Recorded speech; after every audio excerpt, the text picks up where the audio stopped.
Fala pessoal, vamos continuar resolvendo as nossas questões, ok? Beleza?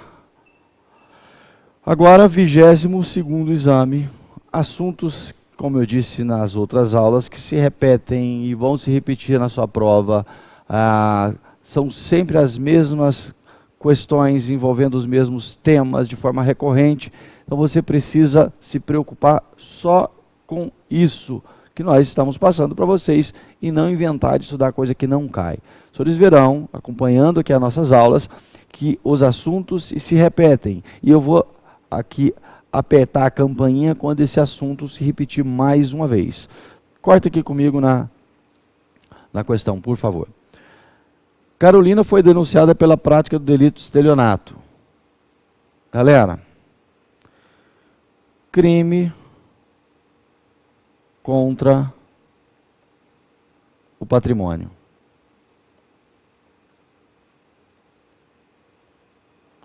Isso despenca. Não existe prova de segunda fase do exame de ordem sem crime contra o patrimônio. Então, o senhor vai deixar de esgotar todos os temas dos crimes contra o patrimônio. Por quê? Estelionato, roubo, extorsão, furto, apropriação. Tem que estudar. Não adianta, vai cair.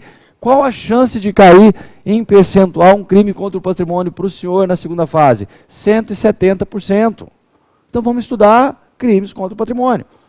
Vem para cá.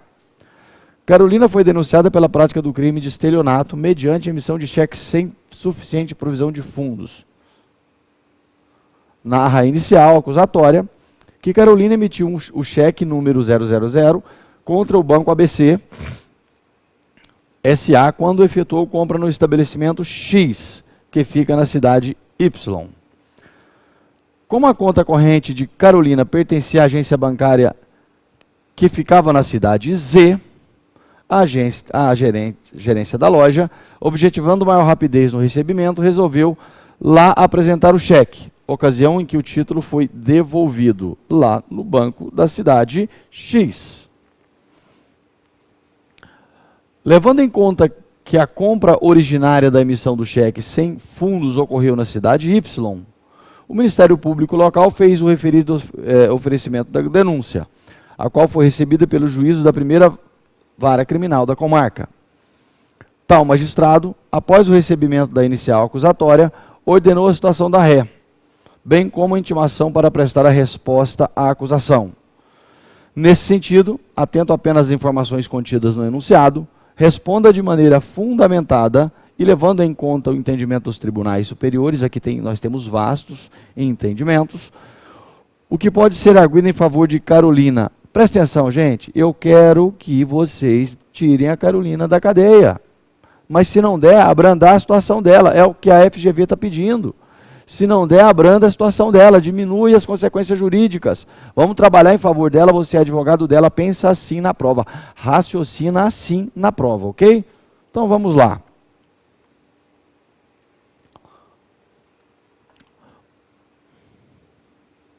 O que o tribunal está pedindo? O que pode ser arguido em favor de Carolina? Primeiro, nós temos que trabalhar e entender que o crime de estelionato é um crime material, certo?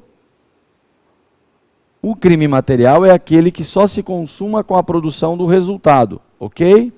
E o resultado aqui seria o quê? O dano causado à vítima, o cheque sem fundos.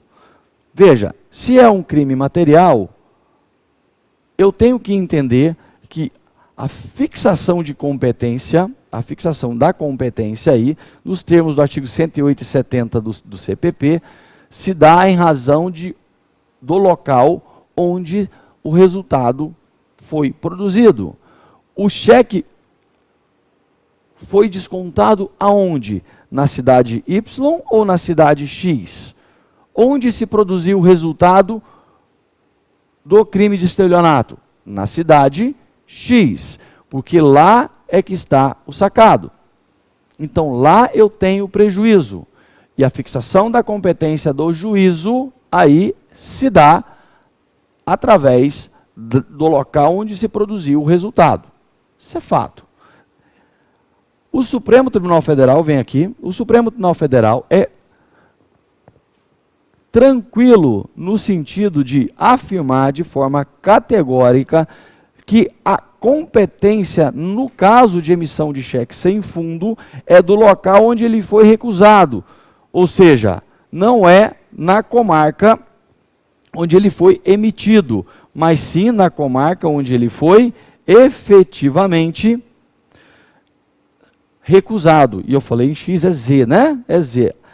O banco ABC fica na cidade Z. Então, o juízo competente é o juízo da cidade Z. O que você tem que fazer nessa hipótese?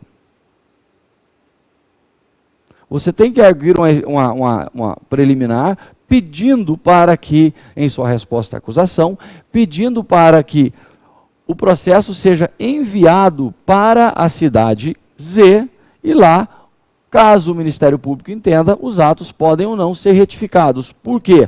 Porque a competência aí não é da cidade Y, e sim da cidade B. Não é do local onde se emitiu o cheque, e sim do local onde o cheque foi efetivamente recusado, onde se produziu o resultado, onde se concretizou o prejuízo. E aí venho aqui de novo, eu tenho a súmula 512 do STF e a súmula 244 do STJ a corroborar esse entendimento. Então, o que valeria nessa prova para você 1,25? Valeria você pedir ao juízo da comarca onde o cheque foi emitido que remetesse, em razão de sua incompetência, o cheque para a comarca onde ele efetivamente foi recusado. E percebam, senhores, que aqui eu tenho um crime de estelionato, não tenho? Mas eu tenho, na essência, conhecimento da parte geral para responder essa questão. Eu tenho, por exemplo, aqui a questão de fixação, de competência, tempo do crime, tudo envolvendo a parte geral do Código Penal. Vamos mais uma? Respondido. Ricardo é delinquente, conhecido em sua localidade. Famoso por praticar delitos contra o patrimônio sem deixar rastros que pudessem incriminá-lo. Já cansado da impunidade, Wilson, policial e irmão de uma das vítimas, de Ricardo, decide que irá empenhar todos os seus esforços na busca de uma maneira para prender, em flagrante, o facínora. Né? Assim, durante meses, se faz passar por amigo de Ricardo, e com isso ganhar a confiança deste. Certo dia, decidido que havia chegado a hora, pergunta se Ricardo poderia ajudá-lo na próxima empreitada. Wilson diz que elaborou um plano perfeito para assaltar uma casa lotérica e que bastaria ao amigo seguir as instruções. O plano era o seguinte: Wilson se faria passar por cliente da casa lotérica e, percebendo o melhor momento, daria um sinal para Ricardo entrasse no referido estabelecimento e anunciasse o assalto. Ocasião em que ajudaria a render as pessoas presentes. Confiante nas suas próprias habilidades e empolgado com as ideias dadas pelo Wilson, Ricardo aceita.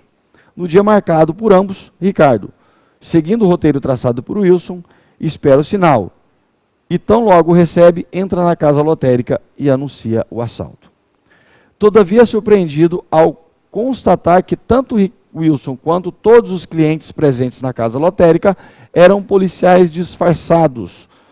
Ricardo acaba sendo preso em flagrante, sob o argumento da comunidade e de todos os demais policiais, sobre o aplauso, contentes pelo sucesso do flagrante.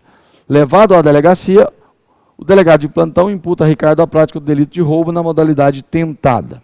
Aí vem as perguntas. Nesse sentido, atento somente às informações contidas no enunciado, responda justificadamente. Qual a espécie de flagrante sofrida por Ricardo? Isso é fácil, né? Flagrante preparado. Flagrante preparado. Esse flagrante vale? Esse flagrante não vale. Está sumulado. O STF já pacificou há muito tempo essa situação E quando a autoridade, quando a pessoa prepara o flagrante de tal maneira que o crime nunca chegará à consumação, essa prisão em flagrante é ilegal. O crime não existe, ok? Eu trato de hipótese, inclusive, fecha aqui, de crime impossível do artigo 17 do CP. Eu falo em crime impossível porque o STF, por força da súmula 145,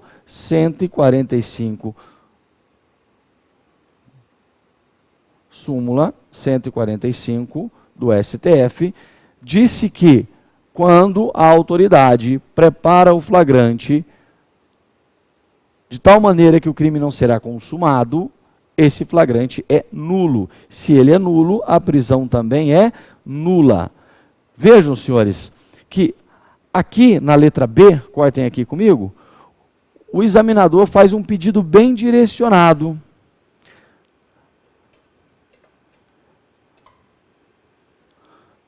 Qual a melhor tese defensiva aplicável à situação de Ricardo, sob o ponto de vista jurídico penal? Ele não pediu processual. Então, fiquem bem atentos aos pedidos da banca. Eu quero a relação de direito penal. Eu não quero que você diga aqui, eu, FGV, que é para relaxar a prisão em flagrante. Não quero. Eu não te pedi nada de direito processual, mas, professor, isso está certo. Eu vou jogar lá na minha questão e o examinador vai ficar feliz da vida, vai me dar um pontinho. Não vai. Ele não te pediu isso. Ele te pediu relação jurídico-penal. Ele te pediu que é para você dizer ao magistrado, talvez até em sede de habeas corpus, que eu aplico aqui o artigo 147 do CP e a súmula 145 do STF, e com isso eu peço a exclusão do crime, é fato atípico. Na redação do 17, não se pune a tentativa, quando por absoluta ineficácia do meio ou absoluta impropriedade do objeto, o crime não chega a ser sequer tentado. Não há consumação. Então a resposta aqui que a FGV te pediu foi: eu quero que o senhor juiz exclua o crime por força da súmula 147, 145 do STF e o artigo 17 do Código Penal. Simples, seco, e ganhou o seu pontinho chique na prova. Beleza, galera? Vamos para a próxima?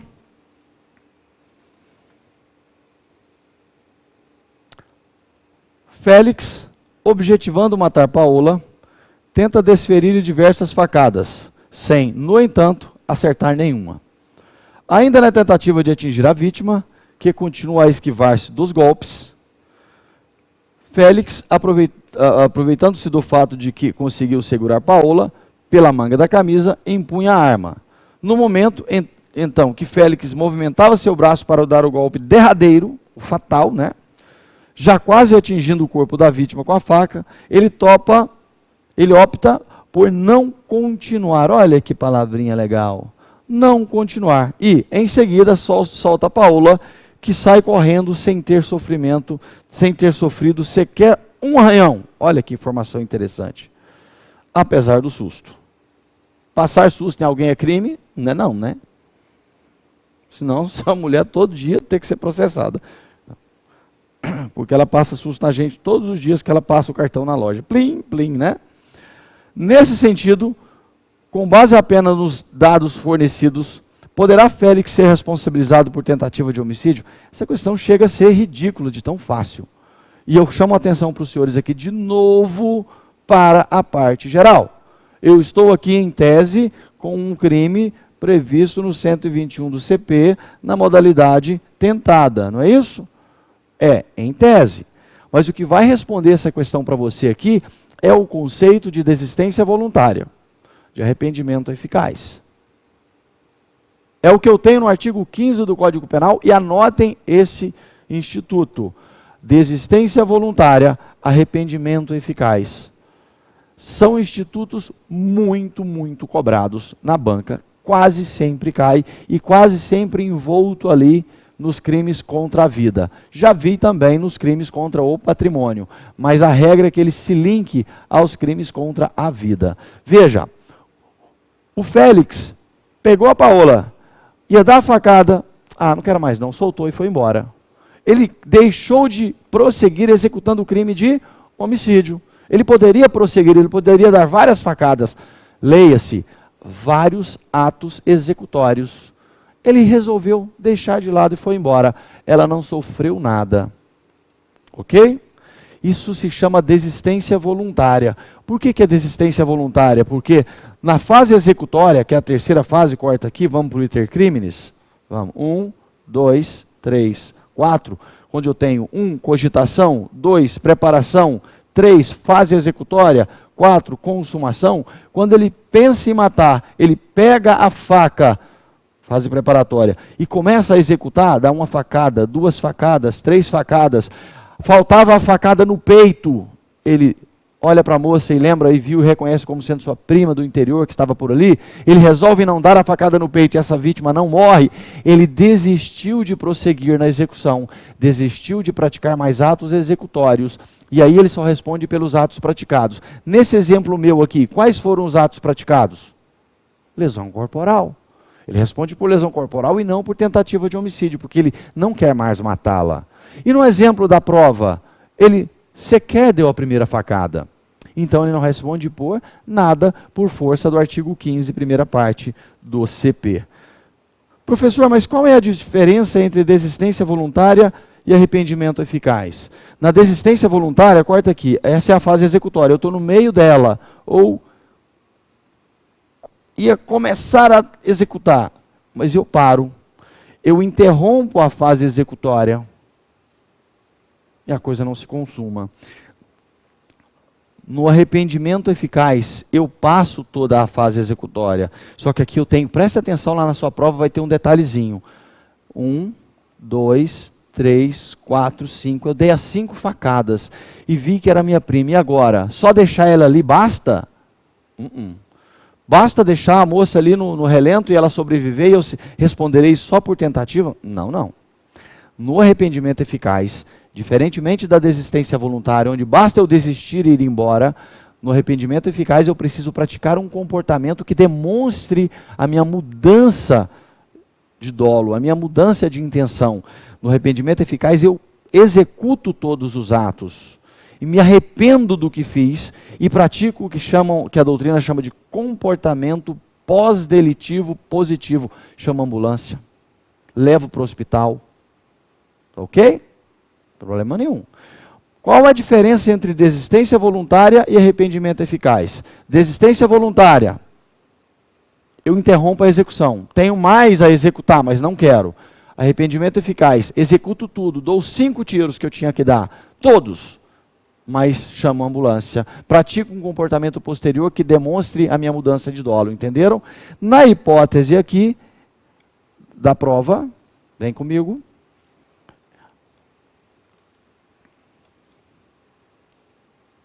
Félix não responde por tentativa de homicídio, porque está sendo beneficiado pelo Instituto da Desistência Voluntária.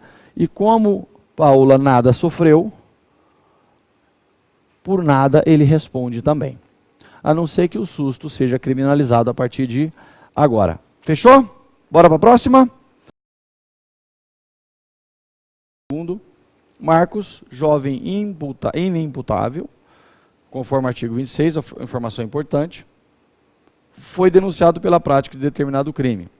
Após o regular andamento do feito, o magistrado entendeu por bem aplicar medida de segurança consistente em internação em hospital psiquiátrico por período mínimo de 3 anos. Esse período é de, segundo o juiz, da condenação, quando absolve, de 1 a 3 anos. Então, após a sentença, passados 1 ano ou 3 anos,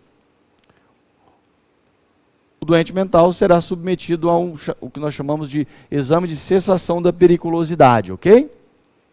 Se ele continuar doente, continua internado. Se ele for curado, ele será liberado. Após o cumprimento do período supramencionado, o advogado de Marcos requer ao juízo da execução que seja realizado o exame de cessação da periculosidade, requerimento que foi deferido. É realizada uma rigorosa perícia e os experts atestam a cura do internado, opinando, consequentemente, por sua desinternação. O magistrado, então, baseando-se no exame pericial realizado por médicos psiquiatras, exala a sentença determinando a desinternação de Marcos. O parquê, devidamente intimado da sentença proferida pelo juízo da execução, interpõe recurso cabível na espécie. A partir do caso apresentado, responda fundamentadamente as seguintes questões. Vamos lá. Pessoal, qual o recurso cabível? Já falamos muito sobre isso.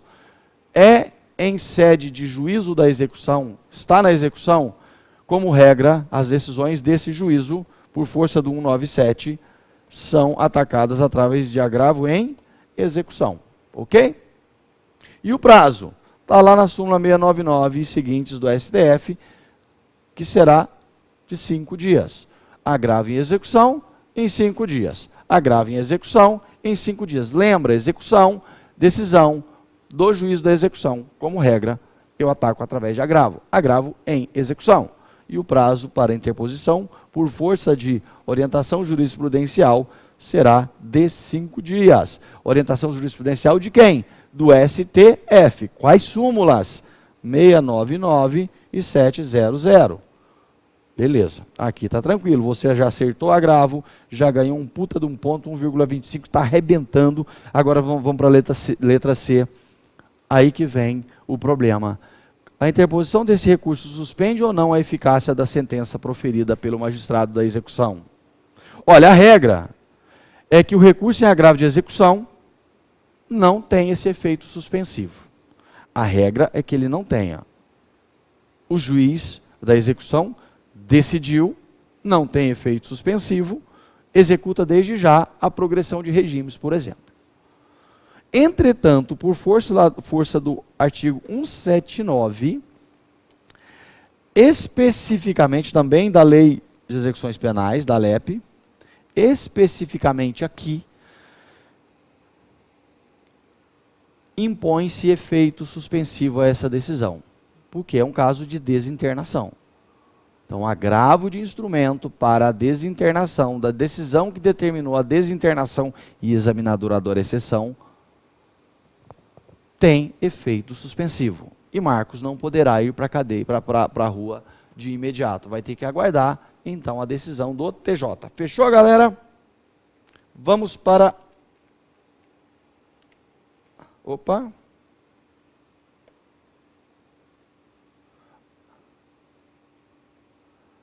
Não tem mais próxima, né? Já fizemos tudo aqui, todas as questões. E próxima aula faremos o 23º exame, ok?